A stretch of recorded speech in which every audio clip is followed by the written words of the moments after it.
হ্যাঁ, আমি খারাপ ছেলে। আমি সত্যিই খুব খারাপ ছেলে। আসলে ভালো ছেলে হয়ে থাকার অভিনয়টা ভালো জানি না। কারোর সাথে মিথ্যে বন্ধুত্ব বা প্রেমের অভিনয় ভালো করতে পারি না। সোজাসাপটা কথা বলে, মুখের ভাষা খারাপ, পড়াশোনায় মোটামুটি, ইত্যাদি ইত্যাদি। সব ভালো ছেলেদের মাঝে আমি না হয় খারাপ হয়ে থাকি। এতে ক্ষতি হবে না, বরং কিছু ভালো ছেলে মুখোশটা টেনে খুলে দিতে পারবো। খুব সহজে মানুষকে বিশ্বাস করে ফেলে, বিনিময়ে বারবার ধোঁকা খেতে হয়। কাউকে কষ্ট পেতে দেখতে পারি না, তাই নিজের কষ্টে কেউ পাশে থাকে না। অন্যের গুণগান গেয়ে বেড়াতে পারি না, তাই অন্যের মনের মতো হতে পারি না।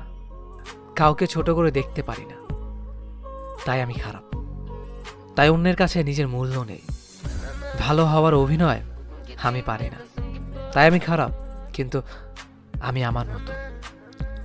হ্যাঁ, আমি খারাপ ছেলে।